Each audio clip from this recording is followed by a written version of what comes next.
دیکھو اللہ تعالیٰ نے جو ہمیں قرآن میں آیات بتائی ہیں یہ سب ہمیں اللہ کی طرف کھینچتی ہیں کہ ہم اللہ کے بن کے رہیں, جیسا جیسے اللہ کہہ رہا ہے ویسے کریں, اپنے عمل کو درست کریں.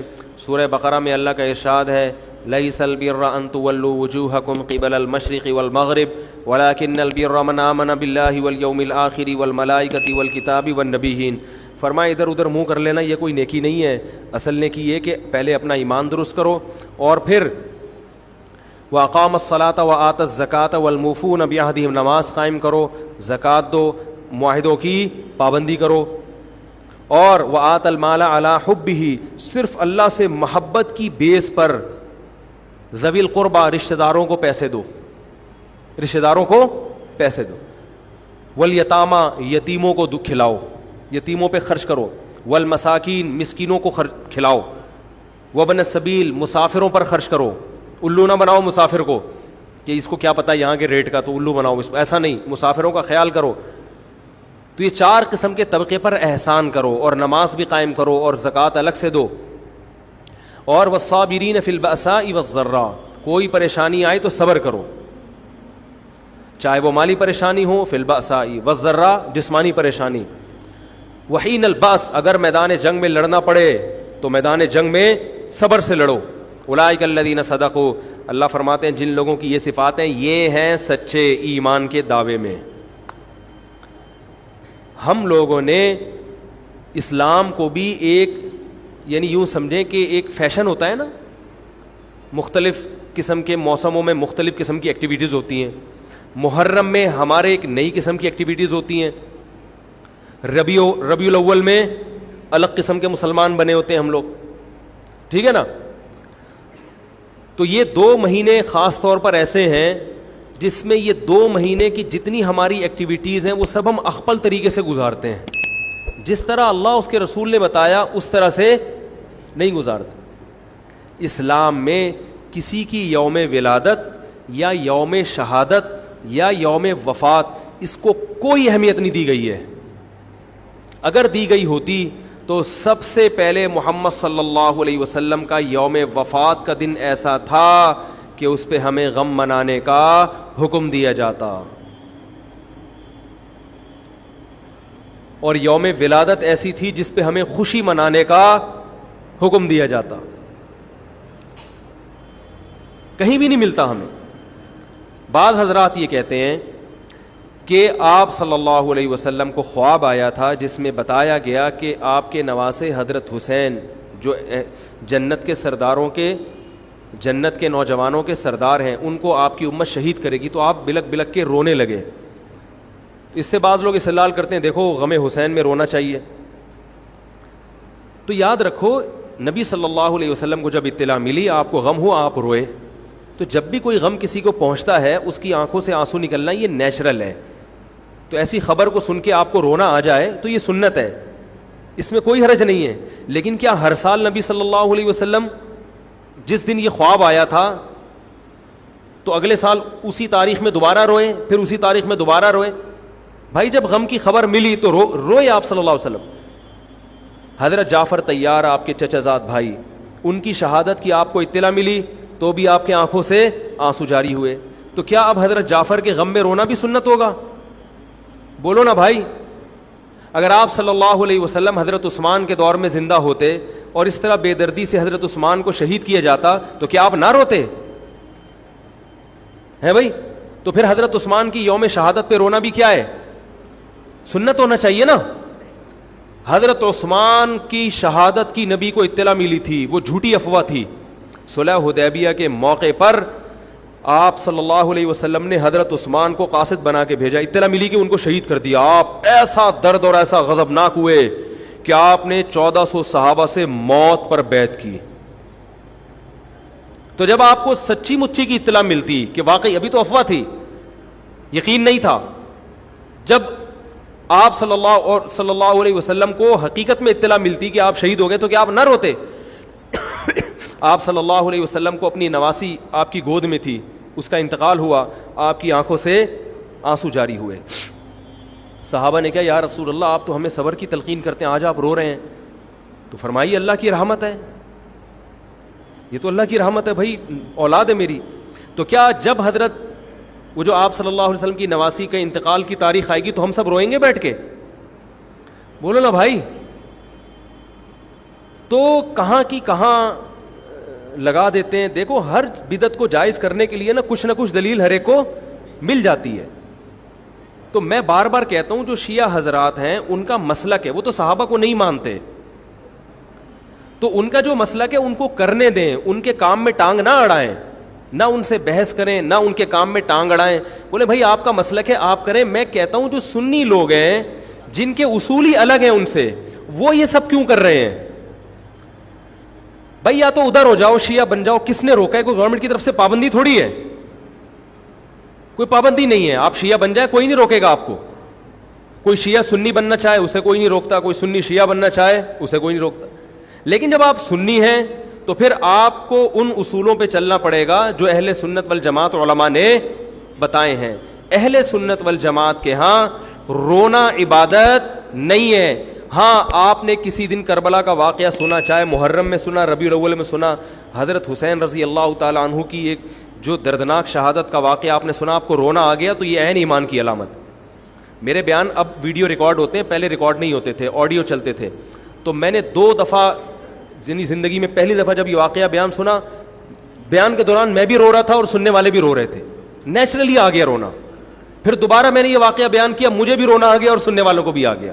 یہ نیچرل جو آ گیا. لیکن اگر میں اس لیے بیٹھوں کہ میں روؤں، آج میں پروگرام ہے باقاعدہ، بولو بھائی، رونے کا، اور آپ کو بھی رلاؤں گا. اور وہ محرم کا واقعہ میں اگر ربیع الاول میں بیان کروں گا تو رونا آ گیا مجھے. تو جو خود سے کسی کا واقعہ سن کے رونا آ جائے اس پہ پابندی نہیں ہے، بلکہ اہل بیت سے محبت کی علامت ہے. لیکن یہ واقعہ جب ہم نے بیان کیا حضرت حسین کا تو مجھے رونا آیا. بالکل اسی طرح رونا جب حضرت عثمان کا واقعہ بیان کیا تو بھی آیا. ظلم تو ان پر بھی ہوا تھا، کوئی کم تھوڑی ہوا تھا. بلکہ مجھے یاد ہے جب میں نے پہلی دفعہ نبی صلی اللہ علیہ وسلم کی سیرت پڑھی، بالکل چھوٹا بچہ تھا میں اس وقت، میری عمر 9 یا 10 سال ہوگی، اور وہ آپ صلی اللہ علیہ وسلم کی وفات کا واقعہ لکھا تھا. تو اتنے بچے میں تو اتنی سمجھ نہیں ہوتی، لیکن جب مجھے یاد ہے میں پڑھ رہا تھا تو مسلسل آنکھوں سے آنسو بہ رہے تھے. ایسا دردناک واقعہ نبی صلی اللہ علیہ وسلم کی وفات کا. تو وہ تو کسی کے بھی وفات کی خبر جب ہم سنتے ہیں تو نیچرلی رونا آتا ہے انسان کو. کبھی وہ انسان کوشش تو برداشت کرنی چاہیے. لیکن اب ہمارے ہاں واقعات سنا کے باقاعدہ رونے کے پروگرام ہوتے ہیں. یہ اسلام کی تعلیمات نہیں ہے، یہ اسلام کی تعلیمات نہیں ہے. کیونکہ اسلام میں صبر کا حکم ہے. جو خود سے رونا آ جائے نا انسان کو تو وہ ایک نیچرلی ہے. اور کربلا کا واقعہ صرف اس نیت سے بیان کرنا کہ تاکہ میں بھی روؤں آپ بھی رو، یہ غلط ہے. یہ اہل سنت والجماعت کے ہاں یہ اسلامی تعلیمات کے منافی ہے. سمجھ میں آ رہی ہے بات کہ نہیں آ رہی؟ اور کسی مخصوص دن کے ساتھ تو ویسے بھی خاص نہیں ہے یہ. اور ویسے بھی شریعت میں صحیح بخاری مسلم کی حدیث ہے، آپ صلی اللہ علیہ وسلم نے نوحہ کرنے والی عورتوں پہ لعنت، نیاحہ کہتے ہیں چیخنا چلانا. آپ کو پتہ ہے زمانے جاہلیت میں جب کسی کی میت ہوتی تھی تو باقاعدہ پیسے دے کے عورتوں کو رلوایا جاتا تھا، پیسے دے کے. آج بھی بہت جگہوں پہ یہ ہو رہا ہے، پیسے دے کے رلوایا جاتا ہے. تو نبی نے تو ان عورتوں پہ لعنت کی ہے جو فری میں روتی ہیں، پیسے دے کے نہیں، جو فری میں میت پہ روتی ہیں. اور چیخ چلا کے رونا تو ویسے ہی حرام ہے اسلام میں. میت پہ جب بھی نبی صلی اللہ علیہ وسلم روئے ہیں آپ کی آنکھوں سے آنسو، بس چیخ چلا کے نہیں روئے ہیں. حضرت جعفر طیار بھی تو اہل بیت میں سے تھے. جب شہید ہوتے ہیں آپ کی 4 جوان بیویاں بیوہ ہوتے ہیں، چھوٹے چھوٹے بچے یتیم ہو جاتے ہیں، تو ان کی بیویاں جب روتی ہیں تو گھر سے باہر آواز آتی ہے. آپ نے پہلی دفعہ سمجھایا جا کے کہ ان سے بولو اپنی آوازوں کو پس کرو. جب دوبارہ تو آپ نے فرمایا منہ پہ خاک پھینک دو جا کے. حالانکہ ان کا جو رشتہ حضرت جعفر طیار سے تھا وہ ہمارا نہیں ہے، ہم تو بہت دور کے ہیں. اہل بیت سے جو جتنا ان کی بیویوں کا رشتہ ہے اتنا تو ہمارا نہیں ہے نا. ان کو چیخ کے رونے کی اجازت نہیں دی. اور آج ہمارے ہاں کیسے ہوتا ہے، ہا ہا ہو چیخ رہے ہیں، پیٹ رہے ہیں.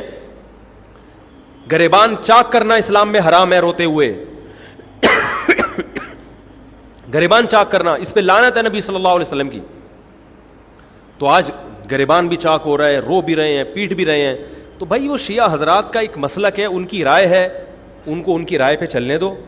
آپ جو اہل سنت والجماعت کو فالو کرتے ہو تو یا تو ادھر ہو جاؤ یا ادھر ہو جاؤ, درمیان میلہ لٹکو. درمیانی آدمی کہیں کبھی نہیں ہوتا. درمیان کی جو جنس ہے وہ کہیں کی ہوتی ہے. وہ بیچارہ نہ مرد سے شادی کر سکتا ہے نہ عورت سے. وہ کہتا ہے یا اللہ اگر مجھے آپشن دیتا یا تو ادھر کر دیتا, یا وہ تو ایک اللہ نے آزمائش بنا دی اس کو بیچارے کو, وہ آزمائش ہے, اسی آزمائش پہ اس کو قیامت کے دن اجر ملے گا. لیکن اپنے اختیار سے انسان بیچ کا بننے کی کوشش کرے, یہ ٹھیک نہیں ہوتا. اپنے اختیار سے یا تو شیعہ بن جاؤ یا پورے سنی بن جاؤ. تو اہل سنت حدیث کی کتابوں کو فالو کرتے ہیں, اور جو ہماری بخاری مسلم ہے شیعہ حضرات نہیں مانتے ان کتابوں کو, وہ نہیں فالو کرتے ان کو. تو ہم تو ان کو فالو کرتے ہیں. اگر آپ کہتے ہو میں نہیں مانتا ان حدیثوں کو, تو پھر بہت ساری چیزیں اور بھی ہیں وہ بھی چھوڑ دو. پھر آپ سمجھ میں آ رہی ہے بات, پھر وہ بھی چھوڑ دو. تو ہم تو ان کتابوں کو فالو کرتے ہیں. ہمارے نبی صلی اللہ علیہ وسلم کے حکام ہیں, میت پہ رونا پیٹنا منع. جب حضرت حسین رضی اللہ تعالی عنہ کا قتل ہوا ہے کربلا میں, اور یقیناً یہ بہت بڑا بدترین ظلم تھا تاریخ کا, تو حضرت جو آپ کے اہل بیت جو باقی بچ گئے تھے ان کا کیا ری ایکشن تھا, جو صحیح اسناد سے جو چیزیں ثابت ہیں ان کا کیا ری ایکٹ تھا. کیا امام زین العابدین نے اس طرح سے نوحے کیے تھے کہ آپ نے سینوں کو پیٹا تھا؟ انہوں نے صبر کیا تھا انہوں نے. اور یہی اہل بیت کی شان تھی. تبھی تو قرآن کے الفاظ کیا ہیں کہ نیکی صرف یہ نہیں ادھر ادھر منہ کر کے نمازیں پڑھ لو, بلکہ والصابرین فی البأساء, جو پریشانیوں کے وقت کیا کرتے ہیں, صبر. تو ہماری نظر میں حضرت حسین کا قتل بھی ایک بہت بڑی ٹینشن, بہت بڑی پریشانی, مگر اس پر ہمیں صبر کا حکم ہے. اگر ہمارے اندر انتقام کی طاقت ہوتی تو انتقام لے لیتے ہم.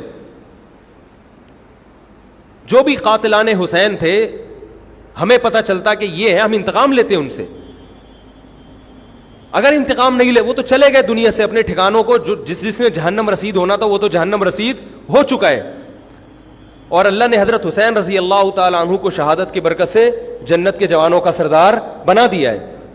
تو جس کا جو ٹھکانہ تھا, جس ملعون نے جہاں جانا تھا وہ چلا گیا. اب قرآن کیا کہہ رہا ہے, تلک امۃ قد خلت. جہاں بھی قرآن ایسے واقعات بیان کرتے یہ قوم تھی جو گزر گئی. لہا ما کسبت, جس نے جو کیا اس کا بدلہ ملے گا. ولکم ما کسبتم, تم اب تمہارے اعمال اللہ دیکھے گا.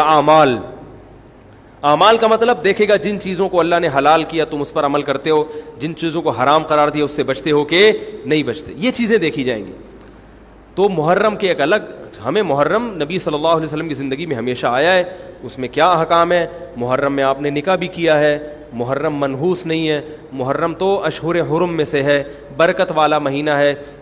اس میں جو کام کیا جائے گا اس میں برکت ہوگی. اس میں شادی بیاہ کریں گے اس میں انشاءاللہ برکت ہوگی.